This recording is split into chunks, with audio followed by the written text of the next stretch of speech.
So we have to discuss the sixth chapter, which will be called electromagnetic induction. In this chapter, the topics that you have to discuss is, at first you will discuss about Faraday's law, Faraday's law, and the second topic would be Lenz's law, Lenz's law. Third one, self-induction, self-induction, and then mutual induction. At last, we will be discussing about transformers, transformers, and the chapter will be finished. Most probably there will be a question from either Faraday's law or Lenz's law. After you learn Faraday's law, you need to find the direction of induced EMF, for which you use Lenz's law. And later you will be discussing about self-induction, where you will have only one coil, mutual induction, where you will have two coils, and transformers works on the principle of mutual induction. And therefore the chapter will be finished. So the first thing which we have to discuss here is magnetic flux. Magnetic flux, because this is a very important concept when electromagnetic induction is considered. Magnetic flux will be represented by phi b. I hope you know about electric flux, which was phi e. Phi e. What was the formula for electric flux? It was E vector dot A vector, right?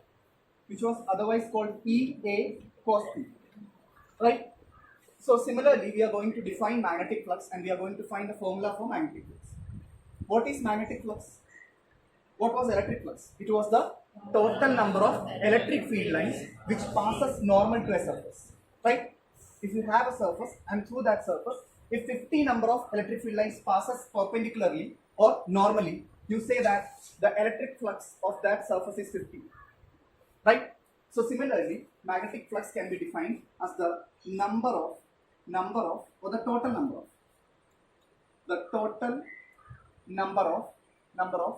what? Total number of magnetic field lines. Magnetic field lines which passes perpendicular to a surface, right? It will be the total number of magnetic field lines which is passing perpendicularly through a surface, or which passes perpendicular to a surface. So can I write magnetic flux as phi b? If electric flux can be written as phi e, then magnetic flux can be written as phi b. We have to make minute changes. Instead of electric field, we will write magnetic field. So like B vector dot A vector. What will be the expansion of dot product? It will be B A cos phi. Am I right? What is the unit of magnetic field? It is Tesla. And what is the unit of area? It is meter square. So Tesla meter square will be the unit of magnetic flux. Is it clear? So this will be the first thing which we have to know, which is magnetic flux. What is magnetic flux? The total number of magnetic field lines which passes perpendicular to a surface is what is called magnetic flux. Formula of magnetic flux is B vector dot A vector. Expansion of which will be dA cos theta. Unit will be Tesla meter square.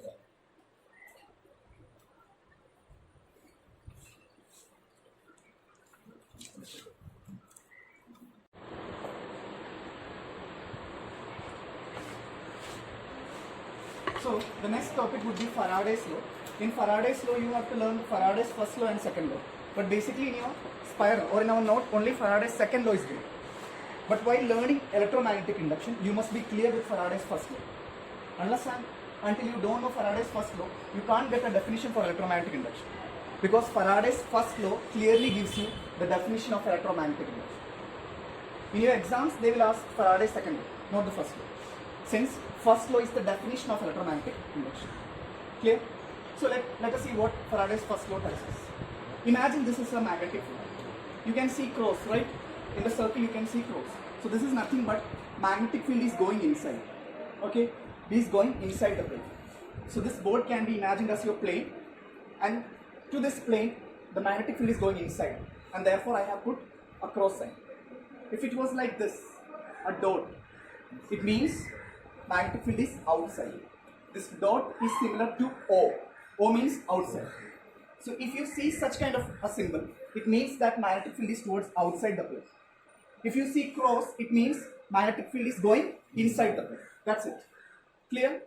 Imagine this magnetic field is changing. Faraday has observed that when he could change the magnetic field, or this magnetic field was changing, when B was changing, and this is a coil, a circular coil which is placed inside this changing magnetic field. So this is not a constant magnetic field, rather this magnetic field is changing. If magnetic field is changing, what do you think about phi B, magnetic flux? Will it change or be constant? If magnetic field is changing, what do you think? Magnetic flux will change or be constant? It will also change, right? Since magnetic field is changing. B is changing means either B is increasing or B is decreasing. That's it. If B is increasing or decreasing, it means the magnetic flux is changing, right? The number of magnetic field lines which is entering this coil is changing, right? So if magnetic field is changing, it means magnetic flux is also changing. If so, there will be an EMF, induced EMF in the coil, which will result in induced current. Which will result in induced current. Am I clear? This is Faraday's first law, or you can call the definition of electromagnetic induction like this. Fine? So what we have said is that if the magnetic field is changing, imagine the magnetic field is changing. This is what Faraday has done. This was the experimental setup of Faraday. What Faraday did is that he has placed a current, a simple coil, a just conducting coil inside changing magnetic field. Faraday has placed a conducting coil in changing magnetic field. And he has observed that since B is changing, magnetic field is changing, magnetic flux will also change. And hence an EMF is induced in the coil which result in induced current. Clear? So if B changes, phi B also changes, it results in induced EMF which results in induced. This is the basic idea of this chapter. If this is clear, the whole chapter will be clear for you. Am I clear? So this was the first thing that Faraday has done. So from here, can I write like this? Whenever there is a change, whenever there is a change in magnetic flux, whenever there is a change in magnetic flux linked with a conductor or coil, an EMF is induced. Can I write like this? An EMF is induced. So whenever there is a change in magnetic flux linked with a conductor or coil, an EMF is induced. Fine. And if the conductor is closed, what do you think about the coil? Is it closed or open? It's closed, right? Since the coil is closed, there will be an induced current. If this was open, there would not be a current, because there is not a closed path. You can't find a closed path through which current can flow, right? Current always flows through a closed path. That's why you say closed circuit, right? So if this conductor is closed, then only an induced current can be seen in it, right? Or else there will be an induced EMF only, there will be no induced current. So he has said at last that whenever there is a change in magnetic flux linked with a conductor or coil, an EMF is induced, and if conductor is closed, you can also find an induced current. You can find an induced. That's it. Is it clear? Is it clear? So this is what is the definition of electromagnetic induction is. This is what really EMI means. That is, if a coil is experiencing a change in magnetic flux, if a coil or conductor is placed in changing magnetic field, it is obvious that the magnetic flux is going to change. And if magnetic flux is going to change, an EMF will be induced in the coil, which will further result in an induced current if this coil is closed, if this conductor is closed. This was the first statement of Faraday's first law. Is it clear? Is this clear? This is the definition of electromagnetic induction. This is what is the definition of EMI, electromagnetic induction. What is EMI, electromagnetic induction? Whenever there is a change in magnetic flux linked with a conductor or coil, an EMF is induced, which results in an induced current. If the coil is closed, if the conductor is closed, then only. This is what Faraday observed at first. Or else you can say The second observation that Faraday has made is that he has considered a closed coil which has a galvanometer, and what he did is that he brought a magnet. He brought a magnet. You know that magnet is a dipole, right? It has got two poles, north pole and south pole. The magnetic field lines would be like this.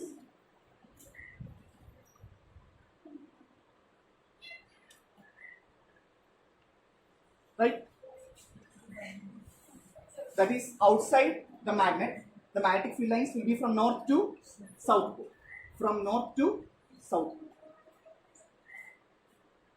And inside the bar magnet, the magnetic field lines will be from south to north. Is it clear? So the second observation that Faraday has made is that he considered a closed coil. He considered a closed coil, and he brought a magnet near to it, and then he has withdrawn it back. That means he brought a relative motion between the coil. There was a relative motion between coil and magnet. You can see the magnet, right? You can see the magnetic field lines too.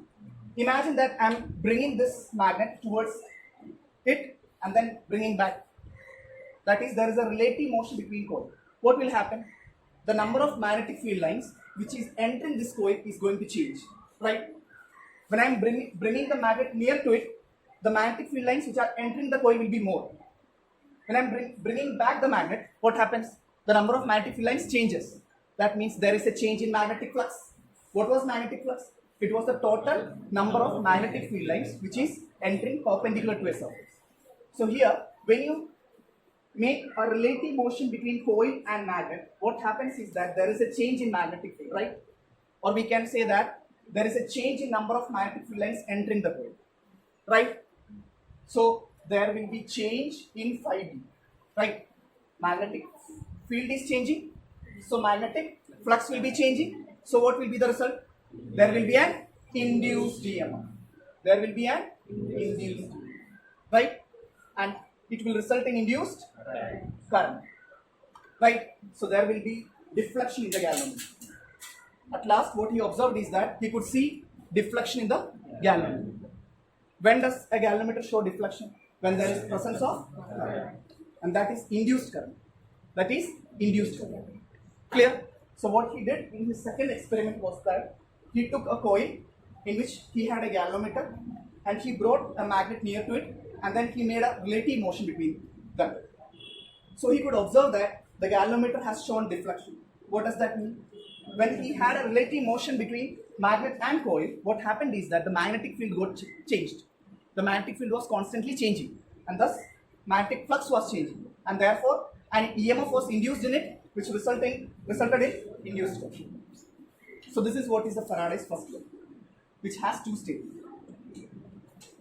So the induced current will be produced in the coil only up to when relative motion is there. When you stop the relative motion, you can't see any deflection in the galvanometer. But if you are making relative motion like this, you can find that there is a deflection in the galvanometer. But suddenly, if you imagine you have stopped the relative motion, you have stopped the relative motion, will you find a deflection in the galvanometer? No. Later there will be no deflection in the galvanometer. Why? Because there is no change in magnetic flux. So there will be no induced EMF.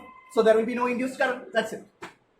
But if you are making a relative motion between coil and magnet, the coil is going to be placed in changing magnetic field, or there will be change in magnetic flux, and result of which there will be an induced EMF, which will result in induced current in this coil, which has shown deflection. Result of which there was a deflection in the galvanometer. Is it clear? So this is Faraday's first law, which consists of two statements.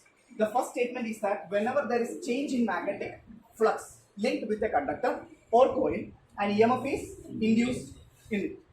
And if the conductor or coil is closed, there is an induced current. Similarly, he has observed that when there was relative motion between a coil and a magnet, there was change in magnetic field, there was change in magnetic flux, and an induced EMF was there, which resulted in induced current.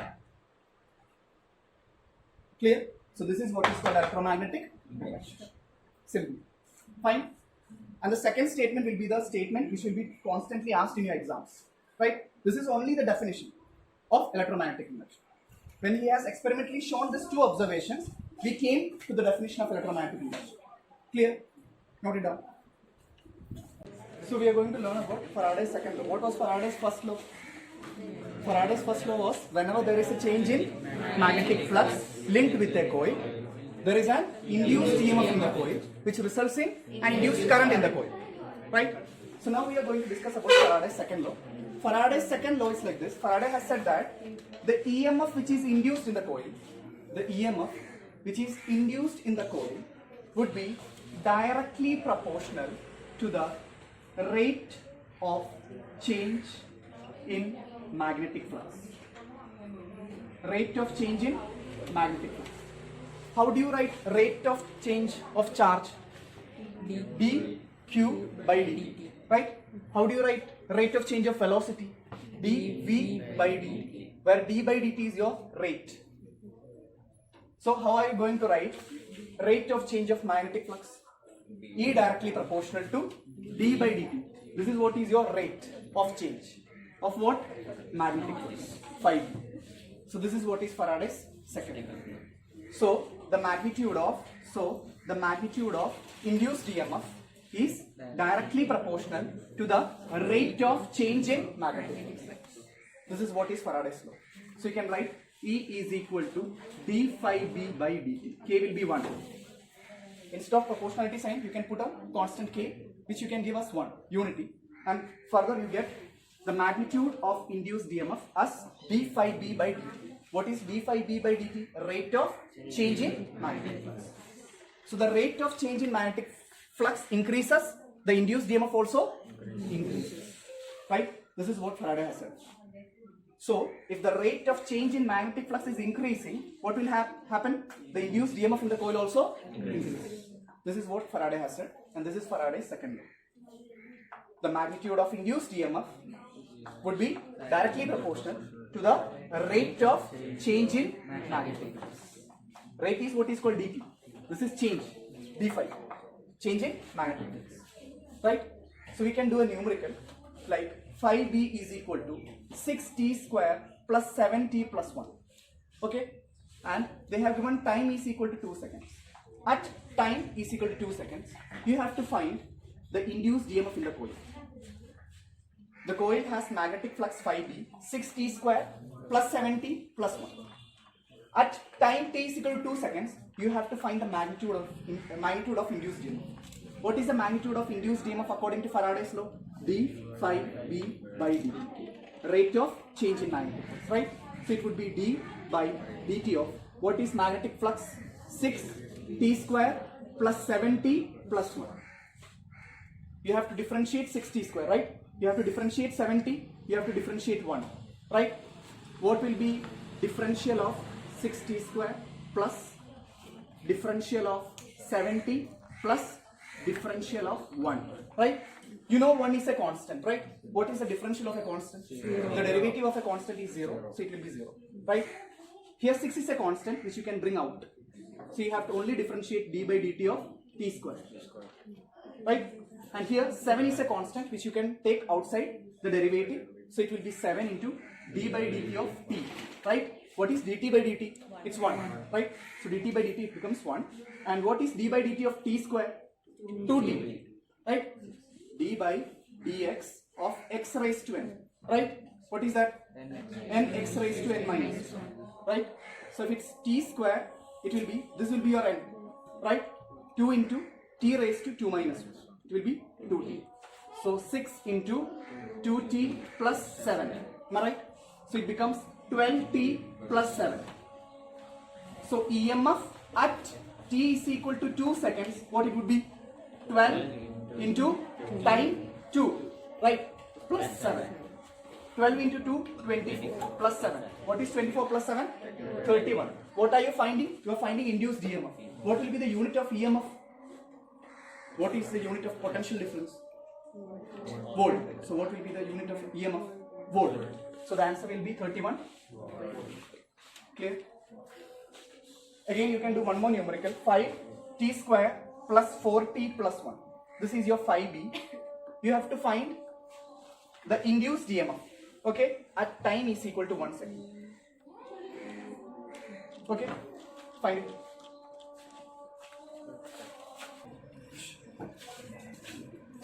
So, the next important thing that you have to learn is Lenz's law. What is Lenz's law? And why do you learn Lenz's law? You have learned Faraday's second law, right? It was the magnitude of induced EMF is directly proportional to the rate of change in magnetic flux.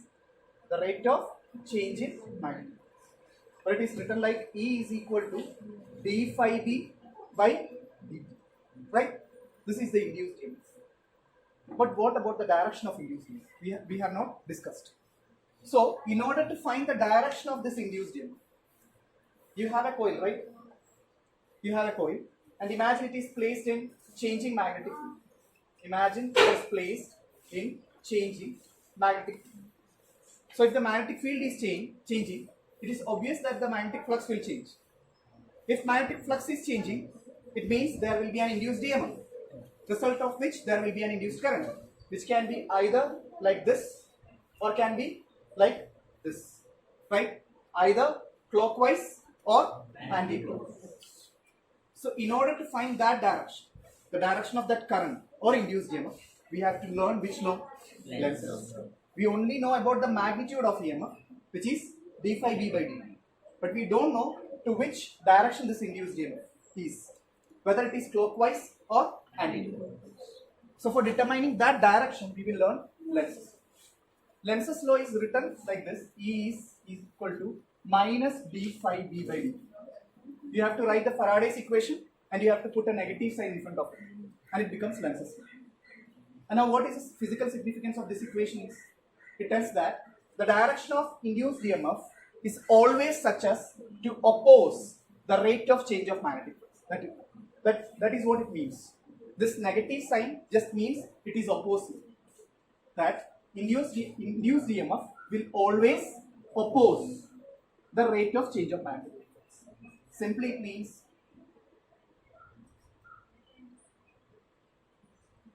son kills father.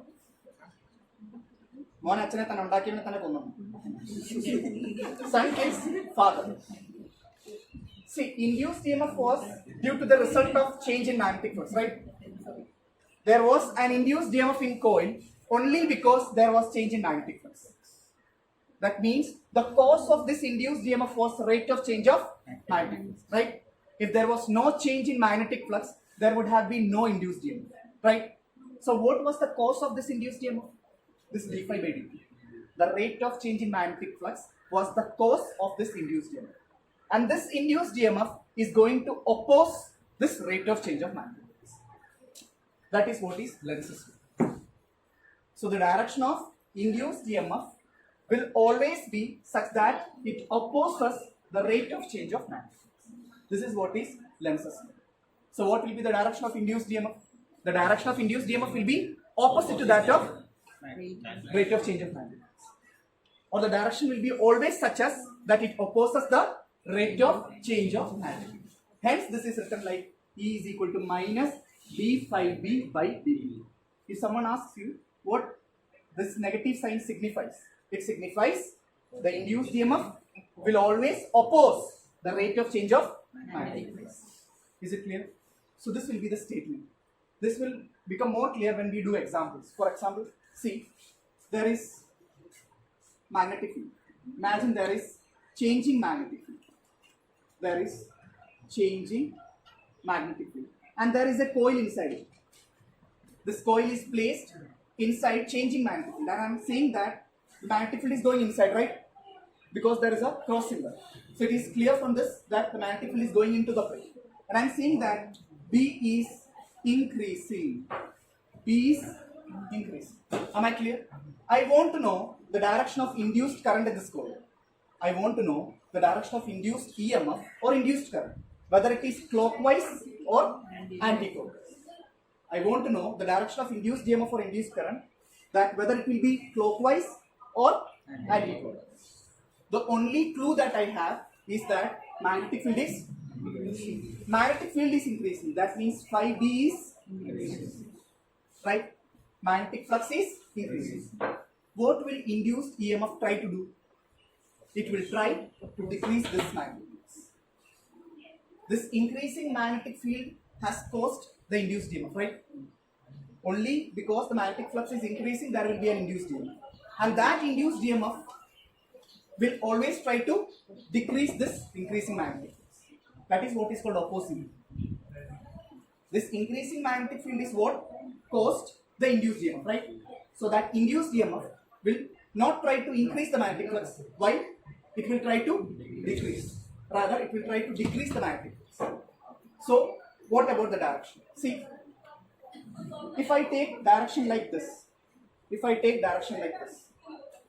so applying a right hand grip rule, you have to put your curled fingers in the direction of induced current. Imagine the induced current is like this. We are just imagining. I'm not sure that the direction will be like this or not. We are going to verify it. See, put your fingers on the direction of induced current and see where your thumb points. Thumb is pointing outward, right? You have kept your curled fingers in the direction of current, right? This is the direction of induced EMF or induced current. So your curled fingers have been kept in the direction of current and the thumb point towards the magnetic field. So if the current flows like this, magnetic field will be towards outside. Magnetic field will be towards outside, right? The original magnetic field is inside. Due to the induced EMF or current, the magnetic field will be outside. So the net magnetic field will decrease or increase. The original magnetic field is going inside, right?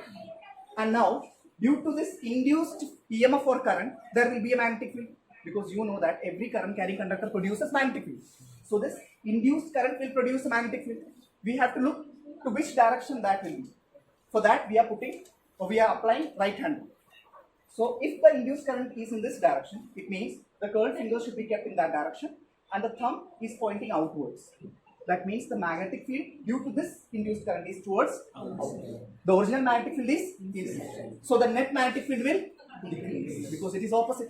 So the net magnetic flux will decrease. So the net magnetic flux decreases. So this is the direction. Just imagine if it was, so this is anti-clockwise, right? This is anti-clockwise. So here the answer will be, direction is anti-clockwise. Imagine if it was clockwise, what happens? If it was clockwise, right? See, what is your intention? What do you think? Induced EMF should increase the magnetic flux or decrease the magnetic flux? Decrease, right? Because the induced EMF was due to increasing magnetic flux. So that induced EMF will try to decrease this magnetic flux because he is opposing it. The induced EMF wants to oppose this magnetic flux, this increasing magnetic flux. So induced EMF will try to decrease this magnetic flux. So if this is clockwise, imagine you are applying right hand, right? Keep your fingers in the direction of the current, induced current or induced EMF. Where the finger is pointing? Finger is pointing towards the plane, inside the plane, right? It is pointing inside the plane. So the magnetic field is going inside. Original magnetic field was inside. The magnetic field due to this induced current is also inside. So the direction, both are same, right? So the net magnetic field increases. Magnetic flux increases. So it can't, right? So clockwise direction will not come for that induced EMF. So the direction will be anti-clockwise. Clear? I will give you another example.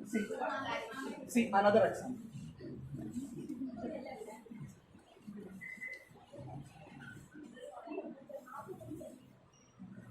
Now tell me, if B decreases, if magnetic field, the original magnetic field in which this coil is kept is decreasing, I want to know the direction of induced EMF or induced current, whether it will be clockwise or anti-clockwise. Apply it and find it.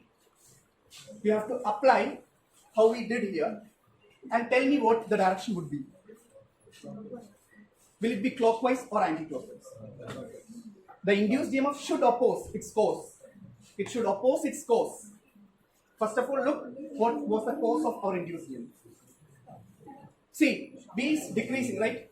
Magnetic field is decreasing. So phi B is decreasing. So decreasing phi B resulted in induced EMF, right? Decreasing magnetic flux resulted in induced EMF. So my induced EMF will try to increase this magnetic flux. right?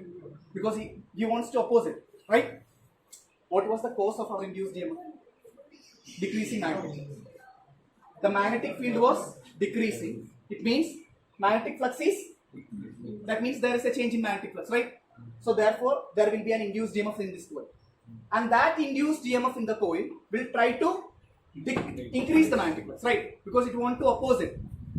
The cause of that induced EMF was decreasing magnetic flux. So it wants to increase the magnetic flux.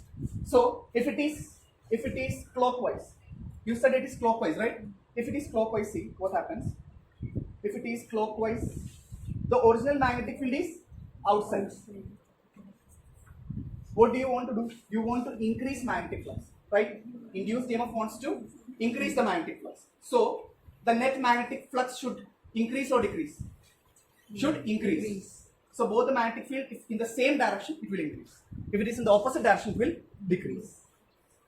So if it is like this clockwise, applying the right hand rule, the thumb is pointing into the plane. So the magnetic field is going inside. The original magnetic field is going outside. The induced EMF's magnetic field is going inside, right? So the net magnetic field decreases. Net magnetic flux decreases. So that is not the answer. Because you want to increase the magnetic flux, right?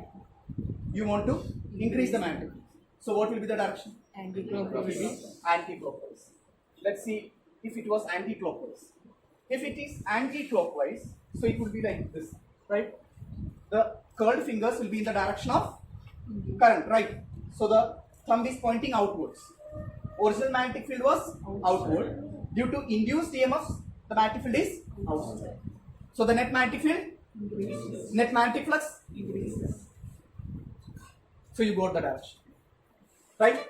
If the magnetic flux is increasing, the induced EMF will try to decrease the net magnetic flux. If the magnetic flux due to which it has been formed was due to decreasing magnetic flux, it will try to increase the magnetic flux because it has to oppose its cause. Son has to kill the father, so therefore it has to oppose the cause, and therefore the direction comes. Is it clear to you? Is it clear? Okay.